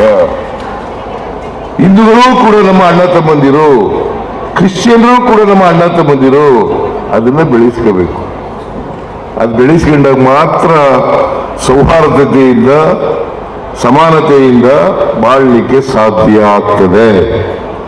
ಇದನ್ನು ನಾವೆಲ್ಲರೂ ಕೂಡ ಅರ್ಥ ಮಾಡ್ಕೋಬೇಕು. ಬಹುಶಃ ದೇವರು ಸಮಾನತೆ ಬಯಸ್ತಿರೋ ಹೊರತು ದ್ವೇಷದ ಸಮಾಜವನ್ನು ಬಯಸಲಿಕ್ಕೆ ಸಾಧ್ಯನೇ ಇಲ್ಲ. ಸಮಾನತೆಯ ಸಮಾಜ, ಪ್ರೀತಿ ವಿಶ್ವಾಸ ಇರ್ತಕ್ಕಂಥ ಸಮಾಜ, ಅಂತ ಸಮಾಜ, ಮಾನವೀಯತೆ ಇರ್ತಕ್ಕಂಥ ಸಮಾಜ, ಅಂತ ಸಮಾಜ ಬಯಸ್ತಿರೋ ಹೊರತು ದ್ವೇಷದಿಂದ ಕೂಡಿರ್ತಕ್ಕಂಥ ಬೇರೆ ಬೇರೆ ಅಸಮಾನತೆಯಿಂದ ಕೂಡಿರ್ತಕ್ಕಂಥ ಸಮಾಜವನ್ನ ಬಯಸಲಿಕ್ಕೆ ಸಾಧ್ಯನೇ ಇಲ್ಲ. ಅದಕ್ಕೋಸ್ಕರ ನಮ್ಮ ಸರ್ಕಾರ ಎಲ್ಲ ಜನಾಂಗದವರು, ಎಲ್ಲ ಧರ್ಮದವರು ಎಲ್ಲರನ್ನೂ ಕೂಡ ಸಮಾನವಾಗಿ ಕಾಡ್ತಕ್ಕಂಥ ಕೆಲಸವನ್ನು ಮಾಡ್ತೇವೆ. ಈಗ ನಮ್ಮ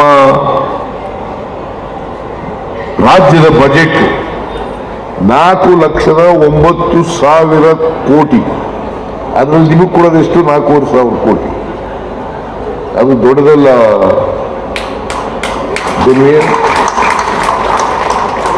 ನೀವು ಕೂಡ ಬದುಕಬೇಕಲ್ಲ, ನಿಮಗೂ ಪಾಲಿದೆಯಲ್ಲ ಈ ಸಮಾಜದಲ್ಲಿ. ನಿಮ್ಮ ಪಾಲನ್ನು ನಾವು ಕೊಡಬೇಕು, ಹಿಂದೂಗಳ ಪಾಲನ್ನು ಅವರು ಕೊಡಬೇಕು, ಕ್ರಿಶ್ಚಿಯನ್ರ ಪಾಲನ್ನು ಅವರು ಕೊಡಬೇಕು. ಎಲ್ರಿಗೂ ಹಂಚಿಕೆ ಆಗ್ಬೇಕಲ್ಲ. ಈ ದೇಶದ ಸಂಪತ್ತು ಎಲ್ರಿಗೂ ಹಂಚಿಕೆ ಆಗ್ಬೇಕಲ್ಲ. ಈ ನಾಡಿನ ಸಂಪತ್ತು ಎಲ್ರಿಗೂ ಹಂಚಿಕೆ ಆಗ್ಬೇಕಲ್ಲ. ಹಂಚಿಕೆ ಆದಾಗ ಮಾತ್ರ, ಎಲ್ಲರಿಗೂ ಆರ್ಥಿಕ ಸಾಮಾಜಿಕ ಶಕ್ತಿ ಬಂದಾಗ ಮಾತ್ರ ಜಾತಿ ಹೋಗ್ಲಿಕ್ಕೆ ಸಾಧ್ಯ ಆಗ್ತದೆ, ಎಲ್ಲರೂ ಸಮಾನತೆ ಬರಲಿಕ್ಕೆ ಸಾಧ್ಯ ಆಗ್ತದೆ, ಎಲ್ಲರೂ ಸಮಾನವಾಗಿ ಬಾಳಲಿಕ್ಕೆ, ಸಮಾನ ಅವಕಾಶಗಳಿಂದ ಬದುಕಲಿಕ್ಕೆ ಸಾಧ್ಯ ಆಗ್ತದೆ. ಅದರಿಂದ ರಾಜಕೀಯವಾಗಿ, ಆರ್ಥಿಕವಾಗಿ, ಸಾಮಾಜಿಕವಾಗಿ ಮತ್ತು ಶೈಕ್ಷಣಿಕವಾಗಿ ಇವೆಲ್ಲರೂ ಕೂಡ ಸಮಾನತೆ ಇರಬೇಕು. ಅದಕ್ಕೆ ಬಾಬಾ ಸಾಹೇಬ್ ಅಂಬೇಡ್ಕರ್ ಅವರು ಒಂದು ಮಾತೇನು ಹೇಳ್ತಾರೆ ಅಂತಂದ್ರೆ, ಬರೀ ರಾಜಕೀಯ ಪ್ರಜಾಪ್ರಭುತ್ವ ಸಿಕ್ಕಿದ್ರು ಸಾಲದು, ಬರೀ ರಾಜಕೀಯ ಪ್ರಜಾಪ್ರಭುತ್ವ ಸಿಕ್ಕಿದ್ರು ಸಾಲದು. ನಮಗೆ ಯಾವಾಗ ಆರ್ಥಿಕ ಸಾಮಾಜಿಕ ಪ್ರಜಾಪ್ರಭುತ್ವ ಸಿಗ್ತದೆ ಆಗ ಮಾತ್ರ ಸ್ವಾತಂತ್ರ್ಯ ಬಂದದಕ್ಕೆ ಸಾರ್ಥಕ ಆಗ್ತದೆ ಅಂತಕ್ಕಂಥ ಮಾತುಗಳನ್ನು ಹೇಳಿದೆ. ಅದರಲ್ಲಿ ನಂಬಿಕೆ ಇಟ್ಕೊಂಡಿರ್ತಕ್ಕಂಥವ್ರು ನಾವು. ಹಾಗಾಗಿ ಎಲ್ಲ ಸಮಾಜಕ್ಕೂ ಕೂಡ ನಾವು ಮಾಡ್ತೀವಿ, ಎಲ್ಲರಿಗೂ ಸಮಾನ ಅವಕಾಶಗಳನ್ನ ಕಲ್ಪಿಸ್ಕೊಡ್ತೀವಿ. ನಮ್ಮ ಸಂವಿಧಾನ ಹೇಳಿರೋದೇ ಅದು. ಬಾಬಾ ಸಾಹೇಬ್ ಅಂಬೇಡ್ಕರ್ ಕೊಟ್ಟಿರ್ತಕ್ಕಂಥ ಸಂವಿಧಾನ ಎಲ್ಲರಿಗೂ ಸಮಾನ ಅವಕಾಶಗಳನ್ನ ಕಲ್ಪಿಸ್ಕೊಡಿ, ಸಮಾನತೆಯನ್ನು ಕಲ್ಪಿಸ್ಕೊಡಿ, ಎಲ್ರಿಗೂ ಭ್ರಾತೃತ್ವವನ್ನು ಕಲ್ಪಿಸ್ಕೊಡಿ, ಇದನ್ನ ಹೇಳಿರ್ತಕ್ಕಂಥದ್ದು. ನಾವು ಸಂವಿಧಾನದ ಜೀವೋದ್ದೇಶಗಳನ್ನ, ಆಶಯಗಳನ್ನ ಜಾರಿ ಮಾಡ್ತಕ್ಕಂಥ ಪ್ರಯತ್ನ ಮಾಡ್ತೀವೋ ಹೊರತು ಯಾವ ಧರ್ಮದವರನ್ನು ಕೂಡ ಓಲೈಸ್ತಕ್ಕಂಥ ಕೆಲಸವನ್ನ ಮಾಡಲ್ಲ. ಎಲ್ಲರೂ ಒಂದೇ. ನನಗೆ ಹಿಂದೂಗಳು ಒಂದೇನೆ, ಮುಸಲ್ಮಾನರು ಒಂದೇನೆ, ಕ್ರಿಶ್ಚಿಯನ್ರು ಒಂದೇನೆ, ಬೌದ್ಧರು ಒಂದೇನೆ, ಜೈನರು ಒಂದೇನೆ, ಸಿಖ್ರು ಒಂದೇನೆ. ಇದು ನಾವು ನಮ್ಮ ಸರ್ಕಾರ ಮಾಡ್ತಕ್ಕಂಥದ್ದು. ಅದರಿಂದ ನಿಮಗೆ ನ್ಯಾಯಯುತವಾಗಿ ಸಿಕ್ಕಬೇಕಾದಂತ ನಿಮ್ಮ ಹಕ್ಕುಗಳನ್ನ ರಕ್ಷಣೆ ಮಾಡ್ತಕ್ಕಂಥದ್ದು ನಮ್ಮ ಜವಾಬ್ದಾರಿ. ಅದನ್ನು ಮಾಡ್ತಾ ಇದ್ದೀವಿ. ಯಾರು ಏನಾರು ಹೇಳ್ಕೊಳ್ಳಿ, ಯಾರು ಏನಾರು ಹೇಳ್ಕೊಳ್ಳಿ, ಅದಕ್ಕೆಲ್ಲ ಸೊಪ್ಪಾಕೋರು ಅಲ್ಲ ನಾವು. ನಮಗೆ ಸಂವಿಧಾನ ಮುಖ್ಯ, ಸಂವಿಧಾನದ ಆಶಯಗಳು ಮುಖ್ಯ. ಸಂವಿಧಾನದ ಆಶಯಗಳನ್ನು ಈಡೇರಿಸತಕ್ಕಂಥ ಪ್ರಾಮಾಣಿಕ ಪ್ರಯತ್ನವನ್ನು ಮಾಡ್ತೇವೆ. ಪ್ರಜಾಪ್ರಭುತ್ವವನ್ನ, ಸಂವಿಧಾನವನ್ನ ರಕ್ಷಣೆ ಮಾಡ್ತಕ್ಕಂಥ ಕೆಲಸವನ್ನ ಮಾಡ್ತೇವೆ. ಆದ್ರಿಂದ ಇವತ್ತು ನೀವೆಲ್ಲ ಜಮೀರ್ ಅಹಮದ್ ಖಾನ್ ಅವರು ಬಹಳ ಏನೇನು ಈ ಹಜ್ ಭವನ ಆದಮೇಲೆ ಏನೇನು ಕಾರ್ಯಕ್ರಮಗಳನ್ನು ಮಾಡಿದ್ದೇವೆ, ನಮ್ಮ ಸರ್ಕಾರ ಏನೇನು ಮಾಡಿದೆ ಅಂತಕ್ಕಂಥ ಕಾರ್ಯಕ್ರಮಗಳೆಲ್ಲ ಹೇಳಿದ್ದಾರೆ. ನಾನು ಮತ್ತೊಮ್ಮೆ ಅದನ್ನೆಲ್ಲ ಪ್ರಸ್ತಾಪ ಮಾಡಕ್ಕೆ ಹೋಗೋದಿಲ್ಲ. ಇಲ್ಲಿ ನಾನು 14ನೇ ತಾರೀಕು ಮಂಗಳೂರಿಗೆ ಹೋಗ್ತಾ ಇದ್ದೀನಿ. ಮಂಗಳೂರಿನಲ್ಲಿ ಒಂದು ಹಜ್ ಭವನ ಆಗಲೇಬೇಕು. ಅದಕ್ಕೆ ಶಂಕುಸ್ಥಾಪನೆಯನ್ನ ಮಾಡ್ತೇನೆ. ಅವತ್ತು 16ನೇ ತಾರೀಕು ಶಂಕುಸ್ಥಾಪನೆಯನ್ನ ಮಾಡ್ತೇನೆ. ಆಮೇಲೆ ಜಮೀರ್ ಅಹಮದ್ ಖಾನ್ ಅವರು ಗುಲ್ಬರ್ಗಕ್ಕೆ ಹೋಗ್ತಾ ಇದ್ದಾರೆ 6ನೇ ತಾರೀಕು. ಅದಕ್ಕೆ ಶಂಕುಸ್ಥಾಪನೆಯನ್ನ ಮಾಡ್ತೇವೆ. ಇದಕ್ಕೂ ಕೂಡ 10 ಕೋಟಿ ಕೊಟ್ಟಿದ್ದೀನಿ ಈ ಸಾರಿ. ಇದು ಪರ್ಮನೆಂಟ್ ಆಗಿ ಒಂದು ಸ್ಟ್ರಕ್ಚರ್ ಅನ್ನ ಮಾಡಬೇಕು. ಯಾಕಂದ್ರೆ ಪ್ರವಾಸಿಗರು ಬರ್ತಾರೆ, ಇಲ್ಲಿಗೆ ಬಂದವ್ರಿಗೆ ಉಳ್ಕೊಳ್ಳಿಕ್ಕೆ ಜಾಗ ಬೇಕು ಅಂತೇಳಿ ಅವ್ರಿಗೋಸ್ಕರವಾಗಿ 10 ಕೋಟಿ ರೂಪಾಯಿಯನ್ನ ಕೊಟ್ಟಿದ್ದೀವಿ. ಇವತ್ತು ಇಲ್ಲಿ ಟೆಂಪ್ರರಿಯಾಗಿ ಶೆಡ್ ಹಾಕಿದ್ದೀರಲ್ಲ, 1 ತಿಂಗಳವರೆಗೆ ಇರ್ಬೇಕಲ್ಲ, 15 ದಿನ 20 ದಿನದವರೆಗೆ ಇರ್ಬೇಕಲ್ಲ. 1 ಕೋಟಿ ರೂಪಾಯಿ ಆಗುತ್ತೆ ಇದಕ್ಕೆ. 2 ಕೋಟಿ 10 ಕೋಟಿ ಕೊಟ್ಟು ಪರ್ಮನೆಂಟ್ ಆಗಿ ಸ್ಟ್ರಕ್ಚರ್ ಮಾಡಿಬಿಟ್ರೆ ಈ ಸಮಸ್ಯೆ ಬರದೇ ಇರಲ್ಲ.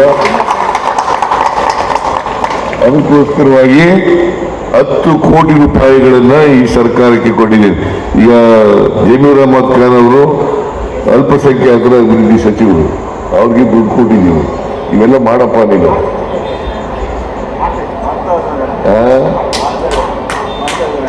ನೀ ಟಿಪ್ಪು ಅವನ ಶಿಷ್ಯ, ನೀನೇನು ಹೇಳ್ತೇನೆ? ಬೇರೆಯವ್ರು ಹೇಳ್ಬೇಕು, ಬೇರೆಯವ್ರು ಹೇಳ್ಬೇಕು. ಏನಪ್ಪ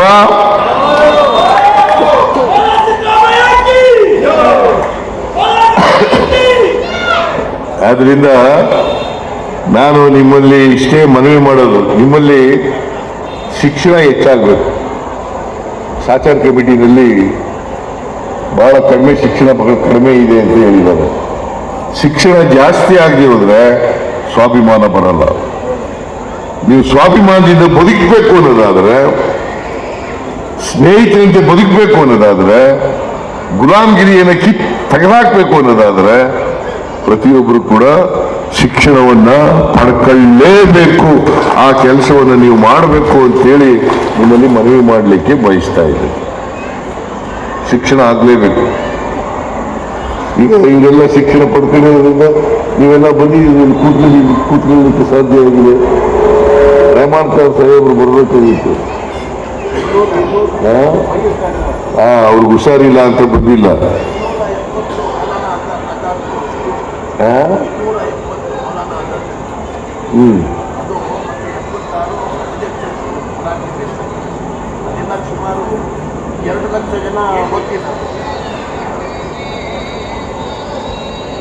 ನಾನು ಸರ್ಕಾರ ಏನೇನು ಮಾಡಿದೆ ಅವೆಲ್ಲ ಹೇಳಕ್ ಹೋಗಲ್ಲ. ಅದನ್ನ ನೀವೆಲ್ಲ ಜನಗಳಿಗೆ ಹೇಳ್ಬೇಕು. ನೀವು ನಾನೇ ಹೇಳಿದ್ರೆ ಅದು ಚೆನ್ನಾಗಿ ಕಾಣಿಸಲ್ಲ. ನಾವು ನಮ್ಮ ಸರ್ಕಾರ ಏನು ಮಾಡಿದೆ ಅದನ್ನ ಜನರಿಗೆ ಹೇಳ್ಬೇಕು. ನಾವು ಯಾರಿಗೂ ಅನ್ಯಾಯ ಮಾಡಲ್ಲ, ಯಾವ ಧರ್ಮದವ್ರಿಗೂ ಅನ್ಯಾಯ ಮಾಡಲ್ಲ, ಯಾವ ಜಾತಿಯವ್ರಿಗೂ ಅನ್ಯಾಯ ಮಾಡಲ್ಲ. ಎಲ್ರಿಗೂ ರಕ್ಷಣೆ ಕೊಡ್ತಕ್ಕಂಥದ್ದೇ ನಮ್ಮ ಕರ್ತವ್ಯ. ನಿಮಗೂ ರಕ್ಷಣೆ ಕೊಡ್ತಕ್ಕಂಥದ್ದೇ ನಮ್ಮ ಕರ್ತವ್ಯ. ಹಾಗಾಗಿ ನಮ್ಮ ಸರ್ಕಾರದಲ್ಲಿ ಯಾರು ಆತಂಕ ಪಡಬೇಕಾದಂತ ಅಗತ್ಯ ಇಲ್ಲ. ಕರ್ನಾಟಕದಲ್ಲಂತೂ ಯಾರು ಆತಂಕ ಪಡಬೇಕಾದಂತ ಅಗತ್ಯ ಇಲ್ಲ. ಎಲ್ಲರೂ ಕೂಡ ಕಾನೂನು ದೃಷ್ಟಿಯಲ್ಲಿ ಸಮಾನರು, ಎಲ್ಲರಿಗೂ ರಕ್ಷಣೆ ಇದೆ. ಅದನ್ನ ನಮ್ಮ ಸರ್ಕಾರ ಮಾಡ್ತದೆ ಅಂತಕ್ಕಂಥ ಮಾತುಗಳನ್ನ ಹೇಳಲಿಕ್ಕೆ ಬಯಸ್ತಾ ಇದ್ದೇನೆ. ನಾನು ಮತ್ತೊಮ್ಮೆ ನೀವೆಲ್ಲ ಹೋಗಿ ಯಾವುದು ಉಮ್ರಾ ಹಜ್ ಯಾತ್ರೆ ಅಲ್ಲಿ ಹೋಗಿ ಪ್ರಾರ್ಥನೆ ಮಾಡಿ. ದುವಾ ಅಂದ್ರೆ ಅದೇ ತಾನೇ ಪ್ರಾರ್ಥನೆ,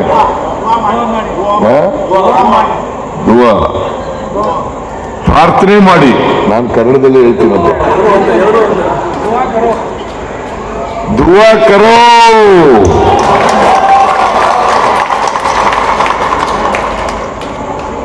ಅದನ್ನು ಮಾಡಿ ಎಲ್ಲರೂ ಚೆನ್ನಾಗಿರೋಣ, ಒಟ್ಟಾಗಿರೋಣ, ಒಂದು ತಾಯಿ ಮಕ್ಕಳಂತೆ ಬದುಕೋಣ.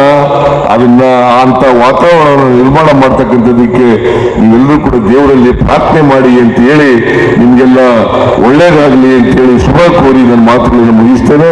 ಜೈ ಹಿಂದ್, ಜೈ ಕರ್ನಾಟಕ.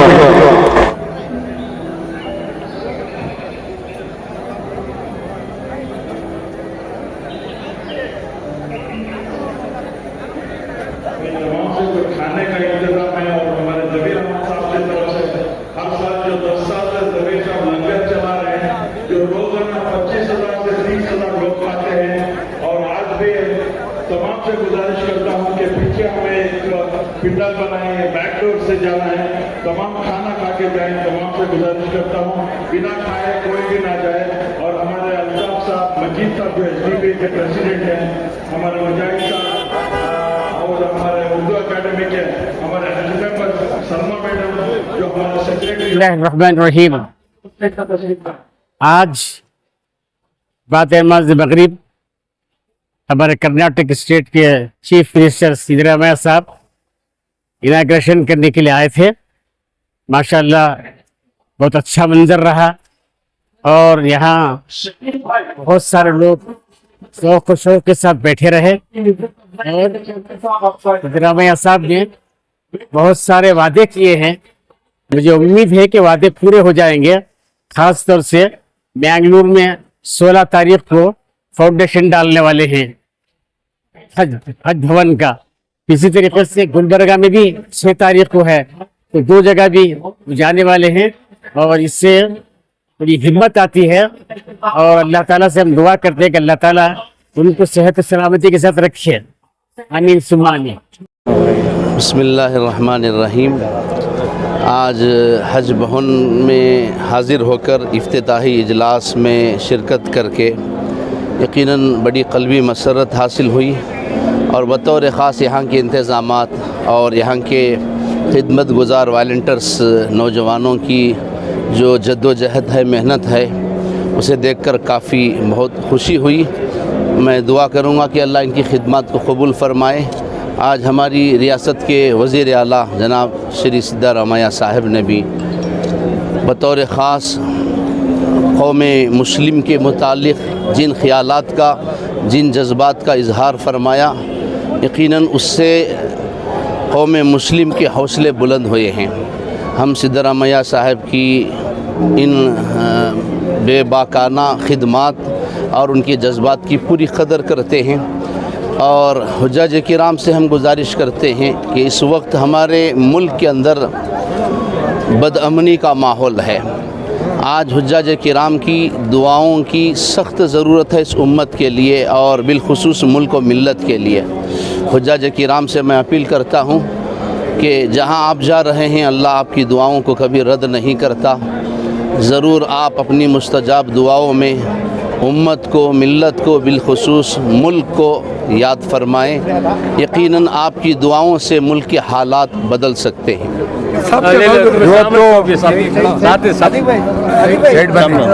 ಕರ್ನಾಟಕ ಸರ್ಕಾರದಿಂದ ನಮ್ಮ ನಾಯಕರು ಮುಖ್ಯಮಂತ್ರಿಗಳಾದಂಥ ಸಿದ್ದರಾಮಣ್ಣ ಮತ್ತು ನಮ್ಮ ಮೈನಾರಿಟಿ ಮಂತ್ರಿಗಳಾದಂಥ ಜಮೀರ್ ಅಣ್ಣವರು ಮತ್ತು ಎಲ್ಲ ಮಂತ್ರಿಗಳು, ಶಾಸಕರು ಸೇರಿ ನಮ್ಮ ಮುಸಲ್ಮಾನ್ ಬಾಂಧವರ ಒಂದು ಪವಿತ್ರವಾದ ಯಾತ್ರೆ ಆದಂತಹ ಹಜ್ ಯಾತ್ರೆಯನ್ನು ಇವತ್ತು ನಮ್ಮ ಮುಖ್ಯಮಂತ್ರಿಗಳು ಚಾಲನೆ ಕೊಟ್ಟಿದ್ದಾರೆ. ಸುಮಾರು 8,000 ಜನ ಮೇಲೆ ಪಟ್ಟು ಈ ವರ್ಷದಲ್ಲಿ ಹಜ್ ಯಾತ್ರೆಗೆ ಹೋಗ್ತಾ ಇದ್ದಾರೆ. ನಾನು ಈ ಸಂದರ್ಭದಲ್ಲಿ ಎಲ್ಲ ನಮ್ಮ ಮುಸಲ್ಮಾನ್ ಬಾಂಧವರಿಗೆ ಕೇಳ್ಕೊಳೋದಿಷ್ಟೇ, ನಿಮಗೆ ನಮ್ಮ ಏನು ಆ ದೇವರು ಅಲ್ಲಿ ದುವಾ ಮಾಡ್ತಾ ಇದ್ದೀರಿ, ನಿಮಗೂ ನಿಮ್ಮ ಕುಟುಂಬಕ್ಕೂ ನಮ್ಮ ರಾಜ್ಯಕ್ಕೂ ನಮ್ಮ ದೇಶಕ್ಕೂ ಒಳ್ಳೆಯದಾಗಲಿ ಅಂತ ದುವಾ ಮಾಡಿ ಬನ್ನಿ, ಎಲ್ಲರಿಗೂ ಒಳ್ಳೆಯದಾಗಲಿ ಅಂತ ಈ ಸಂದರ್ಭದಲ್ಲಿ ನಾನು ಹಾರೈಸ್ತೇನೆ. Thank you sir. मैं अल्लाह का लाख लाख शुक्र अदा करता हूँ और इस मौके पे हम मेरे लीडर जनाब बीज़ेड ज़मीर अहमद खान साहब और सिद्धरामैया साहब, रहीम खान साहब जो हज मिनिस्टर हैं, और हमारे नसीर अहमद साहब पॉलिटिकल सेक्रेटरी, और हमारे member of parliament Nasir Hussain साहब, और मेरे साथ जो दिन रात काम कर रहे हैं मुजाहिद भाई, शाहिद साहब, हमारे मुजम्मिल भाई, और पूरे जितने भी हमारे मेंबर्स हैं, उनका आज तहे दिल से शुक्रिया अदा करता हूँ। हमारे सरफराज साहब, हमारे सिद्दीक साहब, हमारे हज कमेटी स्टाफ, हमारे वॉलंटियर्स, ये पूरों की मेहनत से अल्लाह सुब्हान ताला ने प्रोग्राम को कामयाब किया। और इस प्रोग्राम के साथ साथ जो पहली मरतबा हिस्ट्री के अंदर 10 साल के बाद जो मंगलूर के बहुत ज़माने से कोशिश करते थे, वो मंगलूर हज कमेटी के लिए भी जगह सैंक्शन हुई, गुलबर्गा में 5 एकड़ सैंक्शन हुई, बिदर में जो हमारे जावेद साहब वो बिदर वो आके अच्छी कॉस्टली मेन रोड में वो भी गिफ्ट करके हैं। तो ये सब चीज़ें ये अल्लाह सुब्हान ताला की तरफ से होते हैं, हमारा कोई भी इसमें ये नहीं। बस मैं अल्लाह का शुक्रिया अदा करता हूँ, हमारे कायदीन का शुक्रिया अदा करता हूँ, हमारे मेंबर्स का शुक्रिया अदा करता हूँ, जो हम पूरे एक हो के हम पूरे जो काम किए इस मरतबा, उसकी अल्लाह सुब्हान ताला उसकी बुनियाद जो एक होते हैं, अच्छे दिल से काम करते हैं, अल्लाह सुब्हान ताला इसे हिस्टोरिकल काम लेता है। मैं आगे भी हमारे पूरे साथियों से और हमारे कायदीन का पूरा ये वादा करते हुए कि आइंदा और जो भी हमारी तरफ से हुज्जाज कराम की फलाह बहबूदी के काम है इंशाल्लाह हम लोग करेंगे।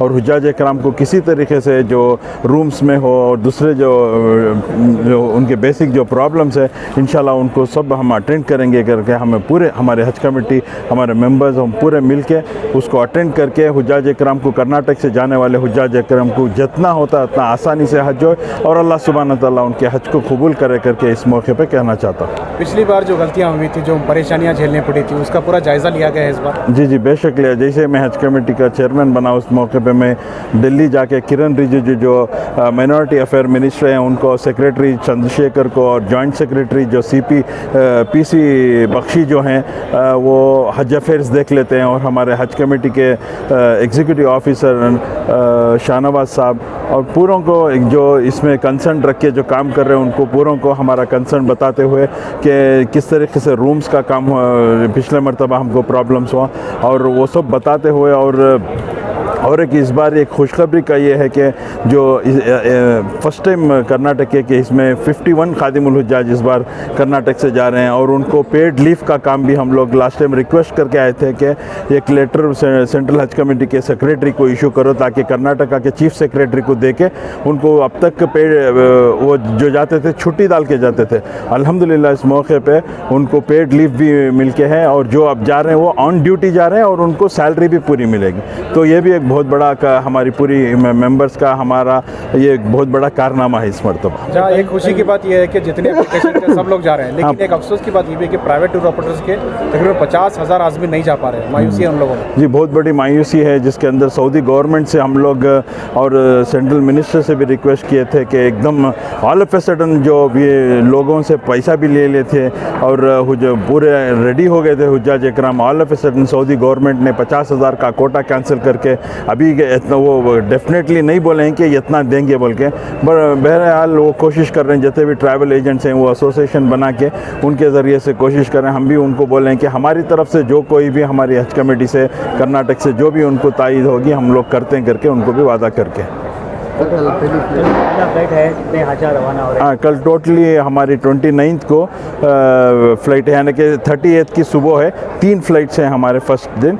तो अल्हम्दुलिल्लाह पूरे फर्स्ट फ़्लाइट में 338 हाजीज़ हैं, तो पूरों का हमारी बुकिंग हो चुकी है। पूरों को ऑलरेडी इस बार ये नया ये हुआ है कि पिछली मरतबा सब क्या होता था, जैसे हाजी उतरते थे अकोमोडेशन देते थे, अभी हमारे को ऑलरेडी उनको रूम अकोमोडेशन, मदीना का अकोमोडेशन, मक्का का अकोमोडेशन, अजीज़ा का अकोमोडेशन, मीना का अकोमोडेशन, पूरा वो लोग ऑलरेडी अब लोग उनके हुज्जाज इकराम को ऑलरेडी वो अलर्ट कर चुके हैं।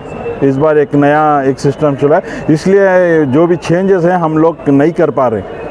तो सारे हाजी आ चुके हैं? हाँ अल्हम्दुलिल्लाह पूरे आके रिपोर्ट कर चुके, फर्स्ट फ्लाइट के सेकेंड फ्लाइट के पूरे रिपोर्ट कर चुके हैं। सबसे पहले मैं सिद्धरामैया जी का तहे दिल से शुक्रिया अदा करता हूं, ताकि उनकी सेहत ठीक नहीं होने के बावजूद उन्होंने बेलगाम से स्पेशल फ़्लाइट लेकर, ख़ास करके हमारे BZ ज़मीर अहमद खान साहब के और रहीम खान साहब के और हमारे चेयरमैन जुल्फ़िकार टिप्पू साहब के न्योते पर उन्होंने तशरीफ़ लाया, उनका तहे दिल से शुक्रिया अदा करता हूँ। और इस मौके पर यह भी कहना चाहता हूँ कि जिस तरीके से आज सिद्धरामैया साहब ने एक डंकी की चोट पर उन्होंने अनाउंस किया कि मैं एक कम्युनिटी का चीफ मिनिस्टर नहीं हूँ, मैं हर कम्युनिटी को साथ लेकर जाना ये मेरा फ़र्ज़ है और मैं करता रहूँगा। और इससे पहले भी उन्होंने 10 सालों से उनकी सेकुलर होने के सबूत देते ही आ रहे हैं, और इस मरतबा भी उन्होंने देकर गए हैं। और मैं इस मौके पर ख़ास करके मैं इस हज कमेटी को इकट्ठा कर एक साथ और एक हम सब एक हैं बोलकर साथ लेकर चलने के लिए टिप्पू साहब का जो चेयरमैन बने हैं उनका तहे दिल से शुक्रिया अदा करता हूँ। और उसी के साथ साथ हमारे पूरे मेंबर्स जितने भी हैं उनका भी तहे दिल से शुक्रिया अदा करता हूँ, क्योंकि उन्होंने कोई एक गिले गुजारी के बगैर उन्होंने आकर हमारे खांदे से खांदा मिलाकर इस हज कमेटी का आज फंक्शन इतना कामयाब तरीके से उन्होंने निभा कर दिया है। और उसी के साथ साथ मैं इस मौके पर हमारे BZ ज़मीर अहमद खान साहब का और हमारे हज मिनिस्टर रहीम खान साहब का और जुल्फ़िकार टिप्पू साहब का और जितने भी आज मेहमान खुसूसी आए हुए थे उन सब का तहे दिल से शुक्रिया अदा करता हूँ।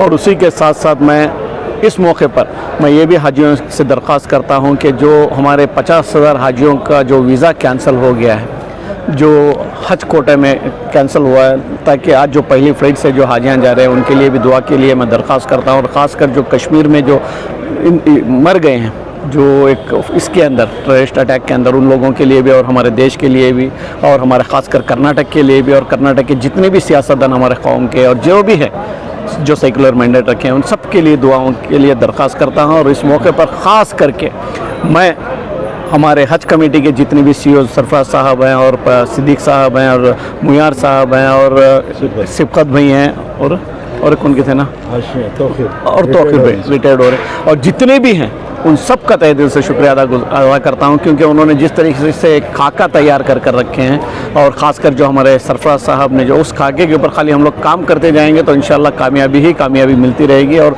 हम रहें जब तक हम भी उस खाके पर ख़त्म रख कर चलते रहेंगे। इंशाल्लाह आने वाले के लिए भी उन्होंने जिस तरीके से तैयार कर जा रहे हैं उसके ऊपर चलते रहेंगे तो किसी को तकलीफ़ नहीं आएगी। और ये कहते हुए मैं इस मौके पर फिर भी मैं दिल की गहराइयों से मैं ख़ास करके इस मौके पर इस हज कमेटी को और इस हज घर को जो कामयाब करने के लिए जो वॉलंटियर्स हैं उनकी सबकी मैं तहे दिल से शुक्रिया अदा करता हूँ, और उनकी मेहनत को कबूल करे अल्लाह, ये अल्लाह से दुआ भी करता हूँ। शुक्रिया।